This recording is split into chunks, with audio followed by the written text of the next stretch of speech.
Hi, I'm Meredith. We're excited to be here, and today we're all going to learn something new.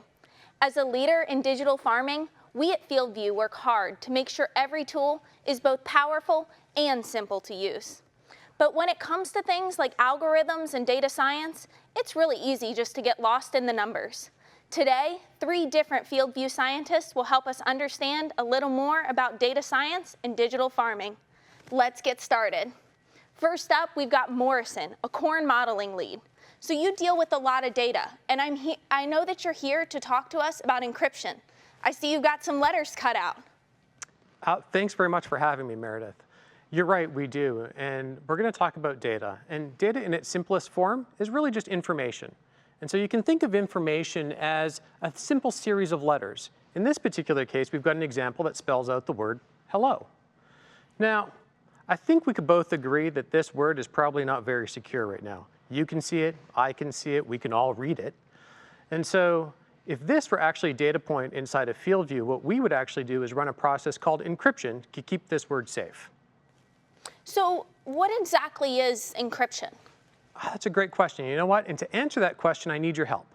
Okay. So if you wouldn't mind, can you grab my letters off the shelf for me? Sure.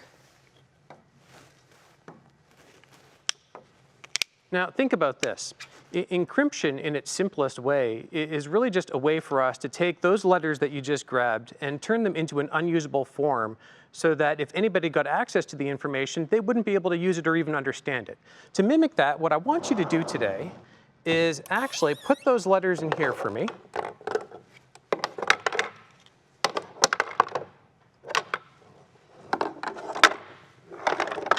And then what we're going to do is we're going to give this a couple of spins to mimic our encryption process. And then what I want you to do is now take these letters out. I want you to put them back up on top of the shelf in any way, random order.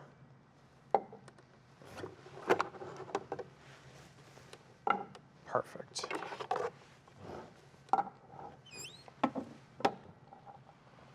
All right. Well, there you go. Our word is now encrypted. So it's great to know that FieldView encrypts all of my data like this, but what about the data on my farming operation? How can I see my data? That's a great question. You know, in order to do that, we need to use something called a private key. You know what? I think I have a private key sitting around here. And so I'll tell you what, in order to help me out with this one again, I want you to grab those letters for me while I grab my private key. Okay. Now, a private key is something that every user inside of FieldView gets. It comes with their account. That FieldView unique private key is also unique to every user. So no user can see each other's data. And so it's interesting. I think this private key looks to be unique to you, actually. All right. This private key is actually telling us the order to put the information back together again in. And so right now it's telling us that we need to put the H in first. Then the E,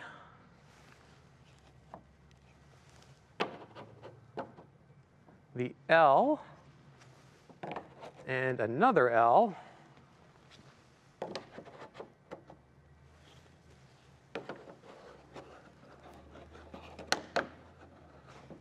and the O. Perfect. And now we've spelled our word back out using our private key, and that's encryption. Wow, that's really cool. Well, the interesting thing here is that hello is really just an example of a single data point inside of FieldView. And the reality is our farmers upload hundreds or thousands of data points. And so for every one of these points, we would encrypt every one of them so that no one would be able to get access to that information. Thank you, Morrison.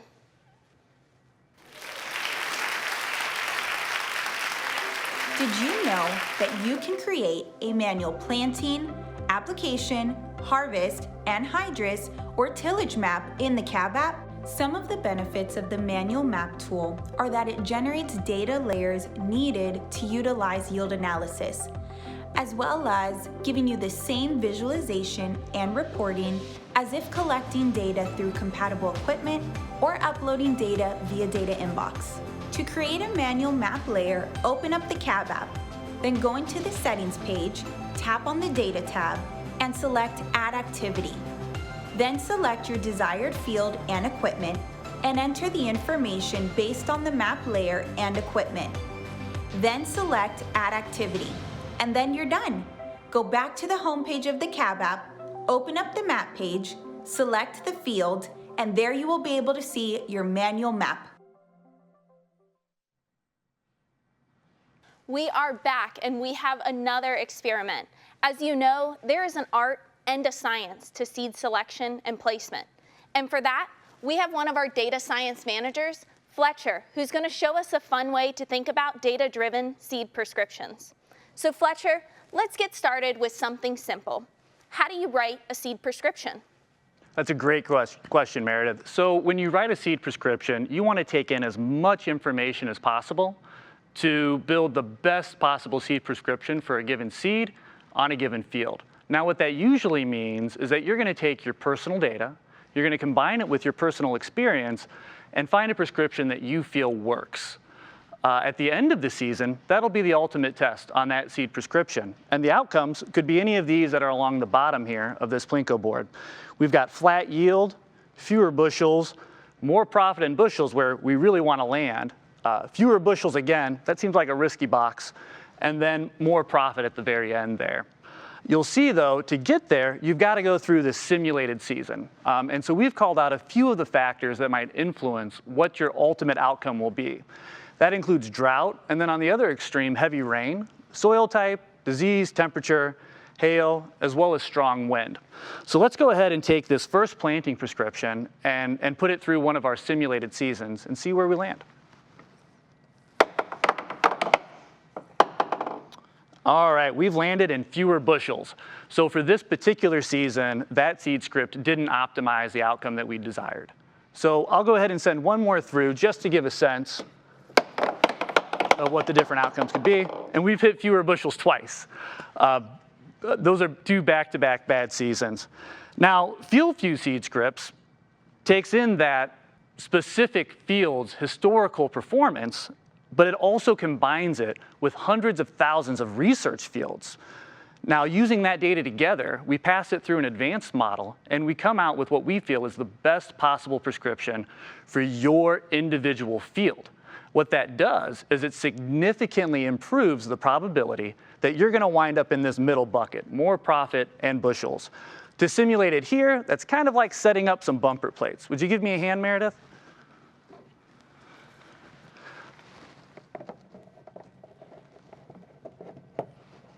So we'll set up these bumper plates to really force our outcome of seed scripts to land where we want it. And I think you probably know where this is going. More profit in bushels. Wow, what a great result with FieldView seed scripts. For that, I think you need a prize. Wow, that's a little bit corny.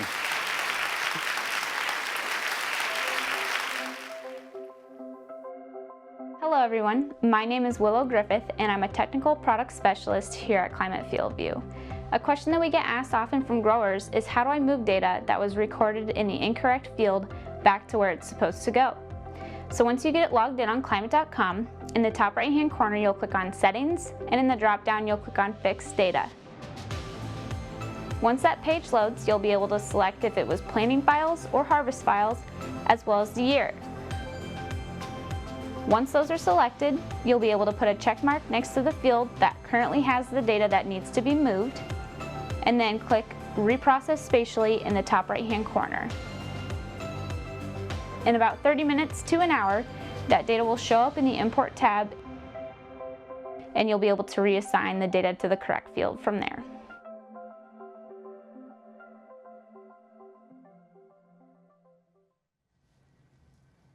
We're having a ton of fun at the FieldView Science Fair today, and we just heard about seed scripts from Fletcher. But now it's time to talk about how that data is collected. For our final experiment today, we have FieldView scientist Molly here to show us how a little bit of inaccurate data can ultimately make a big difference. Hey Meredith, thanks for having me. I'm excited to be the third experiment, save the best for last. And we're going to talk about data quality today. So really, why do we care about data quality? We want to make sure that FieldView is giving you the best insights to make managing your farm easier. And to get to those cool insights that Fletcher showed us earlier, where we get some scripts for our field. So we're going to leverage this shelf setup today to help us understand and do an experiment on data quality. So one way to talk about this is garbage in, garbage out. Have you heard of that phrase, Meredith? Yep, sure have. Yeah, so good in, good out is a nice way to say it too. So when we have precise data, we're talking about putting the good in. So Meredith, what do you use when you hang a shelf? I'm guessing you've hung a shelf before. Well, yes, Molly. I would think, so you would certainly need a stud finder. You need to make sure that that shelf's in the right place. And you also need a level. Excellent. Those are two perfect tools that are going to help us get to the precise shelf hanging that we want to get to. So we use our level, we line up our shelf, we find the stud with our stud finder, make sure we're anchoring it in tight, and we get a really sturdy quality shelf that we can say we hung it precisely and it's going to be something we can depend on. Well, precise data is very similar with FieldView. So let's say this blue ball up here represents our seed product name. So when I put that in, I'm going to make sure I put in exactly what that seed product name is, so that when I look at it later, I know exactly what it was. And maybe this year, I want to do that same hybrid, but use a seed treatment. So I'm going to add that seed product name exactly how it is, and then I'm going to add in the seed treatment. Now I went to my dealer and I had a seed treatment in mind, but he gave me a really good deal on a different one. So I went with that one. Now I got two floating around in my memory. So I got to make sure I wrote down the right one. I got to check my files and make sure I get the right one, because I want to be able to make decisions at the end of the season on whether I want to invest in that again. Now, let's say this last one is our field boundaries. So Meredith, you've mapped a field in FieldView before? Of course. Yeah, so you know it comes with some loose boundaries to help you get started. But then you want to go in there and check it and make sure you're mapping the roads and blocking off the trees and and making sure you're getting the fields that you're growing your seeds on. Because what would happen if you had a field boundary this big, but you really only planted on this much? Well, come harvest, you're going to have some inaccurate data. That's right. That's right. So it's going to be as good, the results are going to be as good as the data that comes out of it. So now let's talk about pretty close data. When we talk about pretty close data, let's leverage these. You can be my helper here today. Of course. And grab those. Thank you. So now instead of putting it in exactly the seed name exactly as I did up here, I'm going to put in maybe hybrid A. I'm running late. I'm really busy. The weather's coming bad. I need to get in that field. So I'm just going to put this in the system, hybrid A, and I'm going to hope I remember and change it later. I'll give you the yellow. Thank you. This is also my hybrid, but my teenage son planted it, and he doesn't care about details, and so he just put in 1, 2, 3, and he figures mom and dad will fix it later. So we put that up there. And then you want to give me this last one? Now, in this example, we're still talking about the same seed, but my husband put it in, and this time he put in the exact right name. He put it in just like he should have up at the top. And so now we've got 3 fields all planted with the same product, but what's in FieldView? Well, you've got 3 different products. That's right. So now we've put it in FieldView as 3 different things. And now that's going to come out at the end of the season. We're not going to be able to pull that yield together in the way that we really want to. So let's take one more example of pretty close data. Let's say up here, instead of mapping my fields really closely, I just take what came in. And I know that there's some inaccuracies, but I don't worry about it. Now what happens when I still use that same field boundary next year? You're still going to have some inaccurate data. That's right. I carry that issue over year after year after year. So maybe one last thing to point out in this example, I may remember that this hybrid is the same across, but what about someone I choose to share my data with? What if I share my data with my trusted advisor or my spouse or my dealer? They're not going to know that we've got some wonky names in our system. So now that's just one more way that error keeps coming in. So let's have a little fun with this. How does this relate back to our pretty close data in terms of building a shelf? Well, as you said, we need to use a level. Well, in this pretty close data, my level's out in the shed. I don't really want to go get it. I'm pretty good at eyeballing stuff. I'm just going to do my best. How about what was the other thing you said? Stud finder. Yeah. Well, instead of using my stud finder, the battery looks like it's dying. I think it's right around in here somewhere, but I'm not quite sure. So what happens when all those errors add up? You want to put on your mask here, safety first, right? So now all those errors add up. I miss my stud. I get a slightly unlevel shelf. And what happens now is I get a wonky shelf that makes a mess of my data insights. Wow, Molly. Well, it looks like with the help of FieldView and a little bit of effort here, you can have your cake and eat it too. Thanks for a great experiment, Molly. If you've got some pretty close data at home and need some help cleaning it up, feel free to reach out to our customer support line, and they're welcome to help you at any time. Next, we have CAB app expert and farmer himself, Greg Dime, to share some product updates that will be very important heading into the planting season. Hello, everyone. I'm Greg Dime, Senior Product Manager here at Climate. As Daryl said, I'm a farmer myself. I grew up on a family farm in northern Iowa, still involved actively. Having that background has helped me impact how we at Climate are thinking about FieldView of tomorrow. As you've been thinking about everything we've learned today, there have been some very key points that have been brought up that I want to highlight in some product updates that we're thinking about and the product strategy that we're really trying to put in place. Our goal with FieldView of tomorrow is to ensure that each activity is supported on an app or device that our users prefer to use in order to do the job to be done. Those activities are a key piece of what we want to understand. When we look at the product strategy, we've really been focusing on three key areas: data collection, collaboration, and management.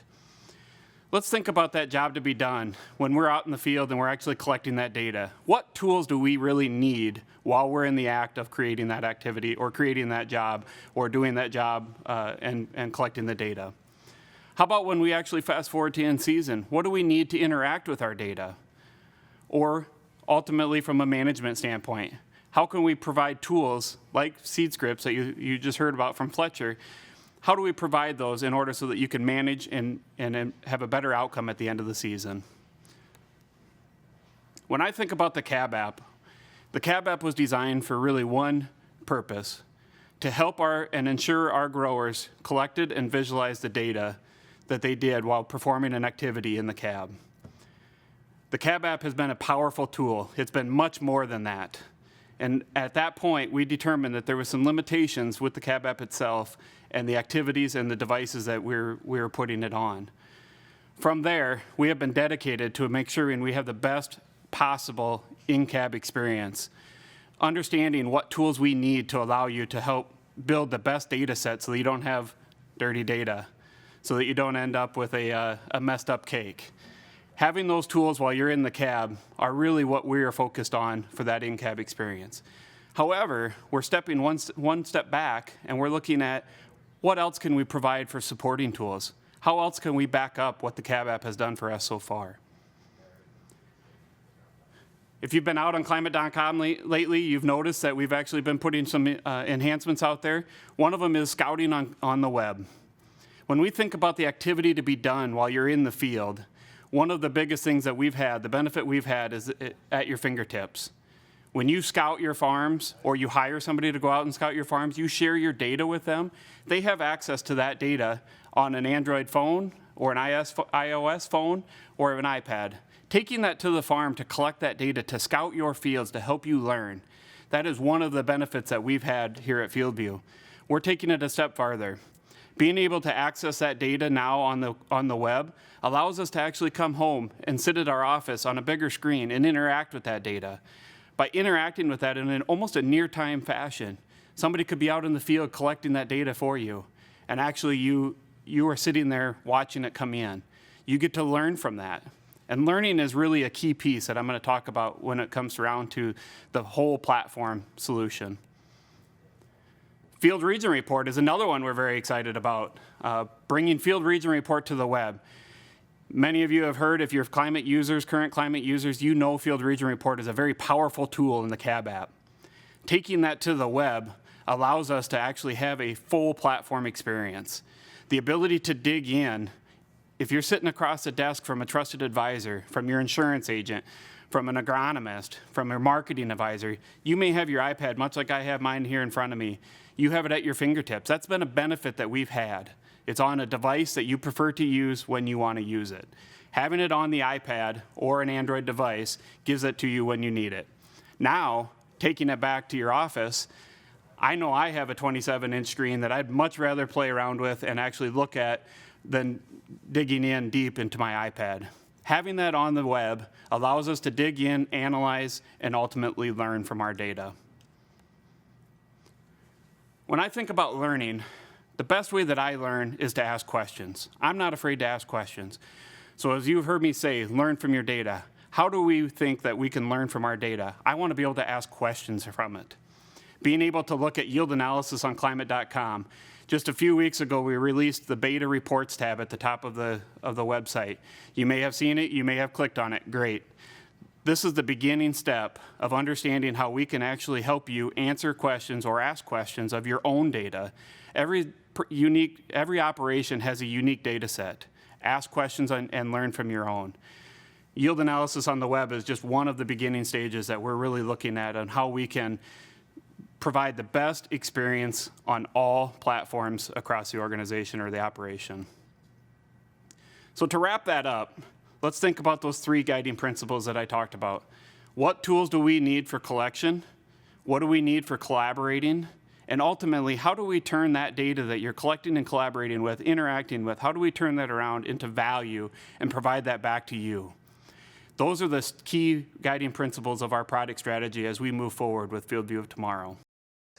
All right, well, that's great. While we all have our minds on soaking up all this data, it's a good time for a little Q&A. Let's welcome back Greg and Meredith to help answer any of those questions. Hi, guys. Okay, our first question is from Amy in St. Louis. My iPad and iPhone are saying I need an update. Is that safe to do? You know what, Amy, that's a great question. And here at FieldView, we've been worried about that, and we actually focus on that every year. What we do is we actually go out and we know that our customers at Apple puts out an update once a year. Typically that happens in the fall. We do a lot of research, a lot of testing around those releases. Those releases and software versions are basic key pieces of the puzzle. And so what I can actually tell you is watch your emails. On a weekly basis, we are sending out regular updates about the product. We're also sending updates about the versions that are happening. And so watch the email. As time gets closer with those iOS updates, we'll be letting you know when and what's safe. Oh, that was great. The next question is from Harper from St. Louis. I have old data and planting and harvest data. How do I get that onto my FieldView? Well, Harper, that's another great question. I'll go ahead and answer that one. So old planting data or harvest data. You know what? There's no better way to get started with FieldView than historical data. We all have it. We've all been using technology for a long time. It's been around. We can actually take that data, that historical data, and actually the best way I can tell you is to work with our support team. If you need help, you can actually go out to support.climate.com and get more information there. But you can also use a tool if you're comfortable with our website. Go out to climate.com and look up the data inbox. We actually can take multiple different types of data and bring it into our system. But always remember that we're here to help. You can call our support line anytime. All right, next question is from Meg from Missouri. I'm just getting started with FieldView. What should I do first? Well, there's lots of different options to get started with FieldView. You can start by entering your field boundaries into the system. This is a really easy way. Like Greg said, you can upload those field boundaries, you can enter them manually, and you can adjust just to get a start of where your fields lie. Another great first step is to check to see if your equipment is compatible. So we are compatible with a number of different colors on your operation and different types of equipment. We like to say at FieldView, every pass matters. So whether it's planting, harvest, or application, make sure you check all your pieces of equipment to make sure they're compatible and you can get a data layer into FieldView. You can do that online through our compatibility checker, or you can always call our support system. Like Greg said, we're here to help. These are a couple great ways to get started with FieldView and get ready for planting 2021. Anything else you wanted to add, Greg? I think you covered it. All right, next question is from Zach from Ohio. How can I share my climate account with another climate customer? You want to handle that one? Go right ahead, Greg. Well, Zach, I think the best way to do that is actually to get into climate.com. You have the ability to share it with whoever you want. And by doing that, you actually need to know that the person you're sharing with has a climate account themselves. So the first thing you need to do is learn who you're sharing it with. Do they have a FieldView account? And if they do, go ahead and get their username. You log into your account on climate.com, and the only way that you can actually share your data is actually to put their information in and hit share. That was awesome. Final question, Bree from Illinois. Does FieldView own my data? This is a great question. So we want to be really clear here. You own your data when you work with FieldView. We will not sell your data. And I like to think of it that FieldView really puts you in the driver's seat when it comes to your data. So not only do you own your data, but you get to control if and who gets to see your data. So whether that's agronomic partners, third-party platform partners, your seed dealer, advisors, anybody else that you're working with on your on your operation, you get to pick which pieces of data they see. And you can change that at any given time. It's always available for you to change.